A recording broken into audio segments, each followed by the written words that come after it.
되시기 바랍니다. 하나님의 아들 예수 그리스도의 복음의 시작이라 선지자 이사야의 글에 보라 내가 내 사자를 내 앞에 보내노니 그가 내 길을 준비하리라. 광야에 외치는 자의 소리가 있어 이르되 너희는 주의 길을 준비하라. 그의 오실 길을 곧게 하라. 기록된 것과 같이 세례 요한이 광야에 이르러 죄 사함을 받게 하는 회개의 세례를 전파하니 온 유대 지방과 예루살렘 사람이 다 나아가 자기 죄를 자복하고 요단 강에서 그에게 세례를 받더라. 요한은 낙타털 옷을 입고 허리에 가죽띠를 띠고 메뚜기와 석청을 먹더라. 그가 전파하여 이르되 나보다 능력 많으신 이가 내 뒤에 오시나니 나는 굽혀 그의 신발끈을 풀기도 감당하지 못하겠노라. 나는 너희에게 물로 세례를 베풀었거니와 그는 너희에게 성령으로 세례를 베푸시리라. 아멘.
아주 예쁘게 잘 녹화됐죠. 예, 예, 감사합니다.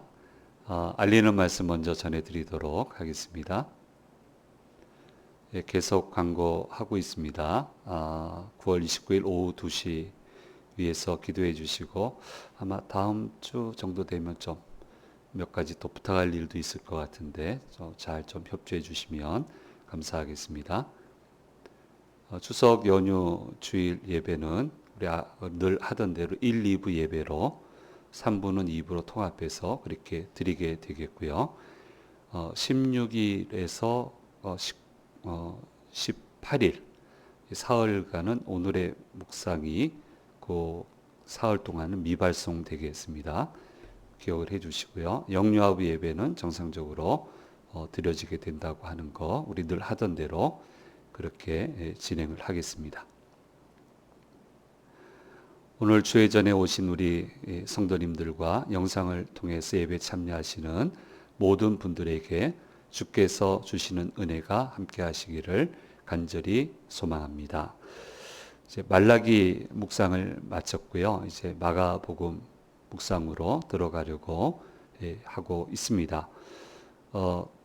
원래 최초로 쓰여진 복음서다. 그렇게 이해를 우리가 하고 있어요. 그래서 원시복음 뭐 이렇게 이야기를 하고요.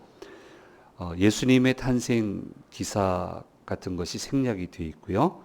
곧바로 공생애를 시작하시는 그런 순서로 마가복음이 기록이 되어 있습니다. 그래서 탄생 기사가 없으니까 말라기의 끝부분하고 마가복음의 첫 부분이 자연스럽게 연결이 되기 때문에 그 맥락에서 이제 오늘부터 묵상을 해 보려고 합니다.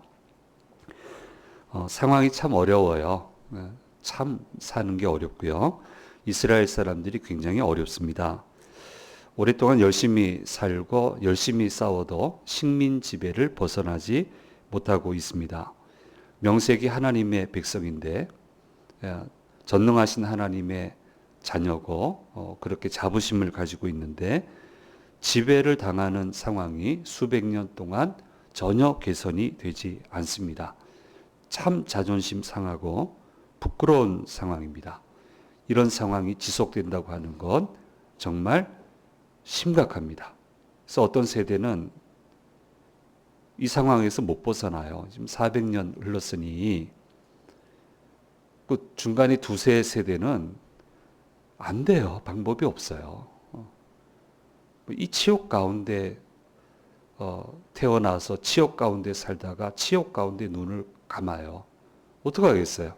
세대가 그렇게 되면 방법이 없죠. 지금 이제 그런 상황이 펼쳐지고 있습니다. 제가 있었던 조직은 여러분 아시다시피 목사가 이런 일에서 자유로울 수 없습니다. 이렇게 믿는 분들이 이런 수모를 당한다. 목사가 참 어려워집니다. 알다시피 진급이 중요하고 때가 돼서 진급이 되려면 어느 자리에 가야 되거든요. 그 자리로 가야 그 사람이 능력 있는 사람이다 인정하는 거고요. 그러면 그 자리에서 또 진급이 되는 거니까 진급과 직책을 결정하는 순간이 되면 목사가 너무너무 긴장을 하고요. 이게 잘 안 되면 부끄러워서 얼굴을 들고 다닐 수가 없습니다. 목사님들끼리 만나도 목사의 책무 중에 중요한 책무 하나가 교인들 잘 되는 거잖아요. 중보기도 해서 교인들 잘 되고 일이 풀리고 여건이 나아지고 그게 목사에게 주어진 책무 중에 또 아주 중요한 책무인데 이게 그렇게 안 되면 목사님들끼리 모여서도 기도 안 하고 뭐 했어? 아주 난감합니다.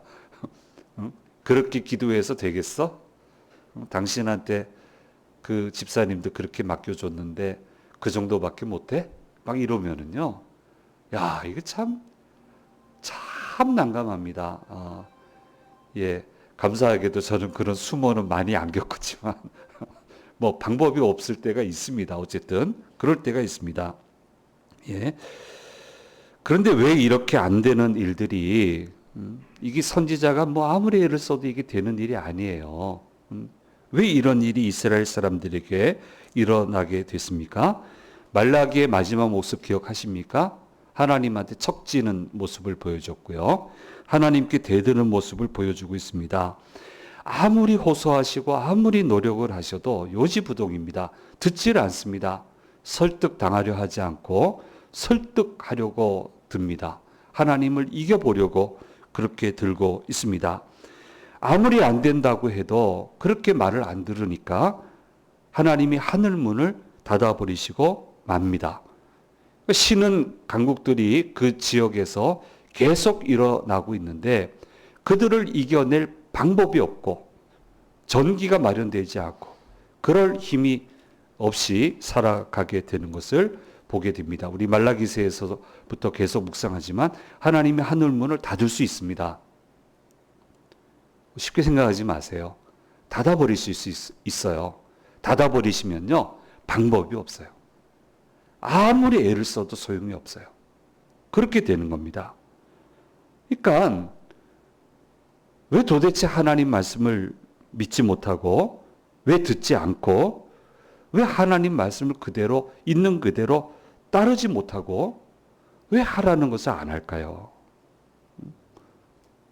그러니까 오해를 하면 안 됩니다. 하나님은 하나님의 유익을 극대화하기 위해서 우리를 활용하는 분이 아닙니다. 하나님은 오로지 자녀들인 우리들을 위해 최고의 디자인을 하시고 그 디자인을 실현시키기 위해 말씀을 주시고 순종할 것을 이야기하고 계십니다. 그래서 하나님이 영광 받으시는 것은 하나님의 자녀들인 우리가 잘 되는 것을 보고 그걸 보고 영광 받으시는 거예요. 자신의 유익을 위해서 우리를 이용하고 활용하는 것이 아니고 어떻게 하든 잘 되게 해 주셔서 기뻐하게 하셔서 그것을 통해서 영광 받으시고 그것을 통해서 자부심을 가지려고 하시는 분이 하나님이신데 이런 하나님을 오해를 하고 듣지도 않고 따르지도 않고 마음을 두지도 않고 그 얼마나 하나님이 답답하셔요. 스바냐 3장 17절 말씀은 너무 유명한 말씀 아닙니까? 이렇게 이야기를 하고 있습니다. 화면 띄워보세요. 같이 읽겠습니다. 너의 하나님 여호와가 너의 가운데에 계시니 그는 구원을 베푸실 전능자이시라. 그가 너로 말미암아 기쁨을 이기지 못하시며 너를 잠잠히 사랑하시며 너로 말미암아 즐거이 부르며 기뻐하시리라 하리라 말씀하고 있습니다. 그가 너로 말미암아 기쁨을 이기지 못하시며 너를 잠잠히 사랑하시며 너로 말미암아 즐거이 부르며 기뻐하시겠다 이렇게 말씀하시고 있습니다. 구약 성경에 아브라함의 이야기를 보면 아주 인상 깊은 설명이 나와 있는 것을 보게 됩니다. 뭐라고 되어 있냐면 아브라함이 나이가 많아 늙었고 여호와께서 그에게 범사의 복을 주셨다라고 하는 그런 말씀이 창세기에 나옵니다. 아브라함이 지금 100년 넘게 살았어요. 살아보니까요. 자기 고집 피운 게 있어요. 자기가 옳다고 얘기한 게 있어요. 그런데 그 길을 가보니까 다 실패하는 거예요. 안 되는 거예요. 잡음만 일어나고 문제가 해결되지 않고 나중에는 통제할 수 없는 일들이 계속 일어나는 거예요. 그런데 하나님의 말씀대로 해보니까 모든 게 통제가 돼요. 중간에 어려운 일도 많고 뭐 다사다난한 일이 많이 일어나는데 끝에 가서 보니까 결실이 있고 끝에 가서 보니까 모든 게 통제가 되더라는 거예요. 그러니까 100년 넘게 하나님과 더불어서 살아보니까 그런 결론이 나오게 되니까 그 다음부터 어떻게 합니까? 하나님 뜻대로 하세요. 하자는 대로 하겠습니다. 이끄시는 대로 가겠습니다. 모든 것을 맡겨버립니다. 그러면 100년 넘게 살아서 이제 중요한 결정할 일이 없습니까? 아니에요. 요 시점부터 중요한 일이 있어요. 아들을 혼사시켜야 돼요. 믿음의 가정을 만들어야 돼요. 그래서 믿음의 가정을 만들기 위해 믿음의 아내를, 며느리를 맞이할 수 있는 곳에 종을 보내는데 억지가 없어요. 하나님이 순적하게 만나게 해주시면 좋겠는데 안 만나게 하시면 할 수 없다. 그냥 돌아와라. 모든 걸 맡깁니다. 근데 혼사 잘 되잖아요. 모든 게 잘 풀려 나가잖아요. 혼사도 잘 시키고 모든 것이 형통하게 되고 자기의 생각을 뛰어넘는 축복이 임하게 되는 것을 보게 됩니다. 아브라함이 나이가 많아 늙었고 여호와께서 그에게 범사의 복을 주셨다. 이렇게 이야기를 하고 있습니다. 이걸 가르쳐서 뭐라고 부르냐면, 저는 뭐라고 이거를 정의를 하냐면 절대 순종이라고 부릅니다. 여러분, 절대 순종을 너무 비장하게 생각하고 그렇게 접근하지 마십시오.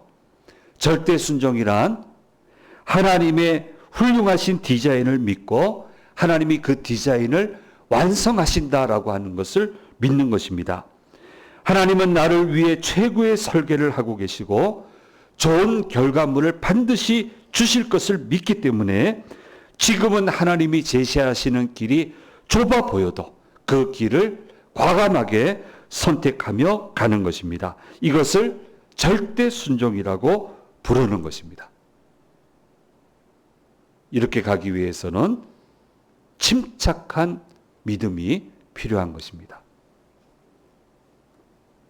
뭐 나를 쳐서 복종케 한다. 그건 이제 사도 바울의 표현이죠. 그 심정은 이해하지만 아니죠. 편하게 따라가야죠.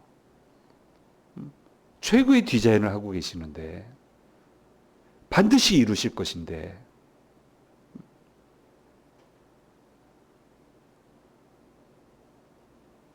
막 자기를 쳐서 복종한다는 말을 하시는 교인들이 있어요. 못마땅해요. 저는 그렇지 않아요. 그렇지 않아요. 뭘 때려서 가요. 그 길이 나를 위한 최고의 조합인데 기쁨으로 가는 거죠. 힘들고 어려워도 쉽지는 않죠. 그래도 반드시 결실을 주신단 말이에요. 여러분, 인생 살아오면서 얼마나 많은 고비를 맞이하셨습니까? 어느 누구든 고비가 왜 없겠습니까? 왜 엄청난 갈림길에 서지 않겠습니까? 그런데 그때마다 나쁜 사람들이 뭐라고 얘기하셨습니까? 뭐라고 얘기했습니까? 이건 나쁜 일이 아니고 아무런 문제도 생기지 않을 거다. 그렇게 얘기를 합니다. 정말 나쁜 사람들은 그렇게 얘기합니다. 심지어는 뭐라고 얘기하냐면 내가 말하는 대로 문서를 만들어라. 안 겪어보셨습니까? 그렇게 얘기합니다. 힘을 가진 사람이 그렇게 얘기하면 고민이 됩니다. 거역하기가 너무너무 어렵습니다. 그런데 하나님이 순간적으로 개입하셔서 아니다라고 이야기하십니다. 그러면 그 사람이 두렵고 그 사람이 가진 힘이 무섭지만 그래도 하나님의 길을 선택을 해야 됩니다. 이렇게 하는 것이 절대 순종입니다. 어려움을 겪어도 하나님의 음성을 따라가야 됩니다. 그 고비의 순간에 그렇게 선택을 하면 절대로 무너지지 않게 되고 저도 그래서 안 무너졌어요. 괜찮대요. 옆에서 문구를 불러줬어요. 이렇게 만들라고. 순간적으로 하나님 아니라고 했어요. 안 했어요. 그게 절 지켜줬어요. 엄청난 요동치는 회오리 속에서 지켜줬어요. 하나님과 맞서지 마십시오. 하나님의 길을 따라가십시오. 하나님은 하나님의 유익을 위해서 우리를 활용하시는 분이 아니에요. 우리에게 최고의 것을 주시기 위해서 디자인하시고 변함없이 그 길로 인도하시는 분이세요. 그래서 하나님의 길을 따라가야 됩니다. 아무리 좁아 보이고 아무리 힘들어 보여도 그 길을 가야 되는 겁니다. 하나님만이 나를 위하시고 하나님만이 나에게 최고의 결실을 주실 수 있는 분이십니다. 어떤 분야로 가든 어떤 일을 하든 그렇습니다. 이것을 우리는 절대로 잊어서는 안 되는 것입니다. 말라기서를 마무리하면서 몇 가지 중요한 얘기 하셨죠. 그게 이제 마가복음에 보면은 명확하게 그대로 이루어지게 되는 것을 보게 됩니다. 주께서 임하시기 전에 엘리야를 다시 보내겠다고 했죠. 이사야 선지자의 표현으로 하면은 내 사자를 내 앞서 보낸다라고 얘기를 했는데요.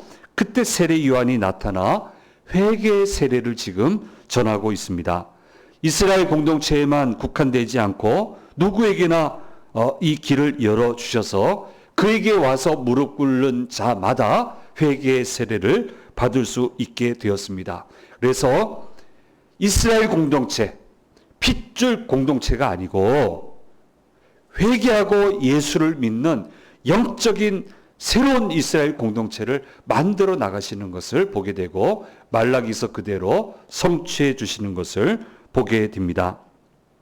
늘 우리들과 함께 해 주십시오라고 그렇게 간절히 하나님께 요청을 했는데 예수님은 오셔서 사람들 사이에 거하시게 됩니다.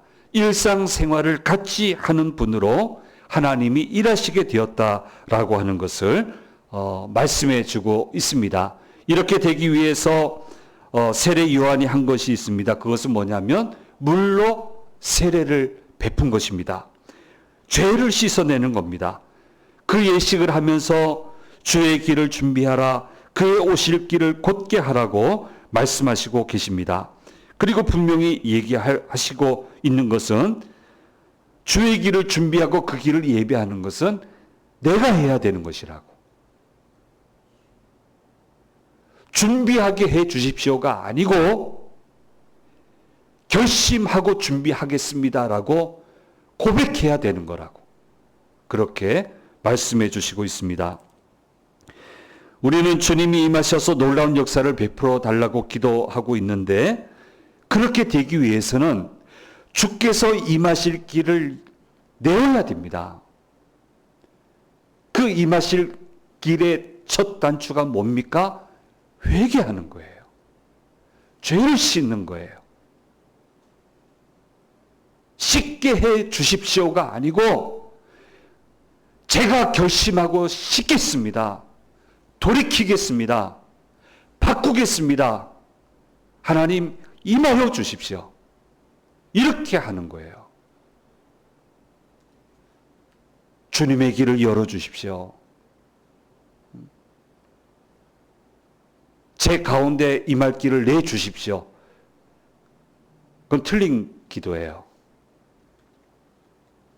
분명히 결심했습니다.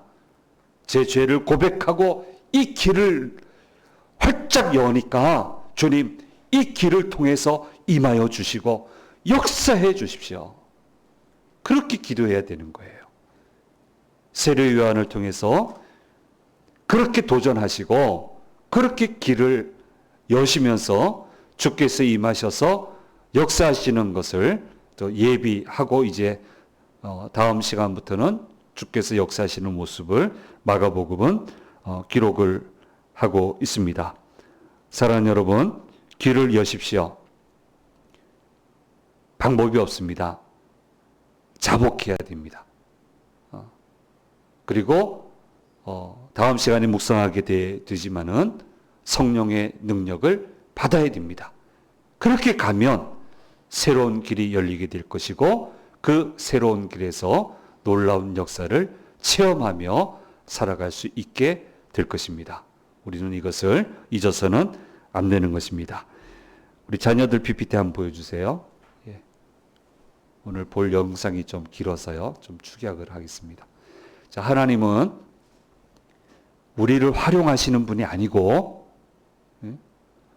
활용해서 자기 욕심을 채우시는 분이 아니고 우리에게 항상 최고의 결실을 주시기 위해 디자인을 구상을 하시고 그 구상한 디자인을 제시하시는 분이 하나님이시다. 이 하나님의 진정성을 우리는 의심하면 안 됩니다. 의심하면 안 돼요. 그 다음요. 근데 하나님이 제시하시는 길이 좁아 보이는 것은 당연합니다. 그래도 우리는 그 길을 선택하며 가야 되고요. 선택은 내가 하는 거예요. 내가 결단해야 되는 거예요. 하나님 도와주셔서 결단하게 해주시고 흔들리지 않게 해달라고 그렇게 하고 아무리 그 길이 좁아 보여도 그 길을 가야 되는 것입니다. 그래서 지금부터 내가 해야 되는 선택이 무엇인지, 물론 성령께서 도와주시지만 마음을 굳게 하고 해야 될 선택은 반드시 해야 돼요. 결단해야 돼요. 그래서 이런 좀 아주 과감한 도전을 우리 자녀들에게 하려고 하고 있고요. 여러분 스스로도 스스로에게 질문을 해보시고 또 가정에 돌아가셔서 기회가 될 때 또 여러 사람들하고 한번 대화를 나누시면 좋겠습니다. 기도하겠습니다. 귀하신 주님 감사합니다. 이제 마가복음을 시작하면서 우리에게 들려주시는 음성을 들었습니다. 믿지 못해서 척을 지고 대드는 그런 일들을 했을 때 하늘문을 닫아 버리셨습니다. 이제 하늘문을 여실 텐데 자복하고 회개하고 주께서 임하실 길을 열어야 된다고 말씀해 주시고 있습니다. 하나님은 항상 나를 위해 최고의 구상을 하시고 그 구상을 이루시기 위해 열심히 노력하신다는 점을 잊지 않게 도와주시고 반드시 믿음으로 굳건히 그 길을 선택하며 가는 저희들의 믿음의 생활이 될 수 있도록 주여 도우시고 인도해 주시옵소서. 함께해 주실 줄 믿고 우리 주 예수 그리스도의 이름으로 기도드립니다.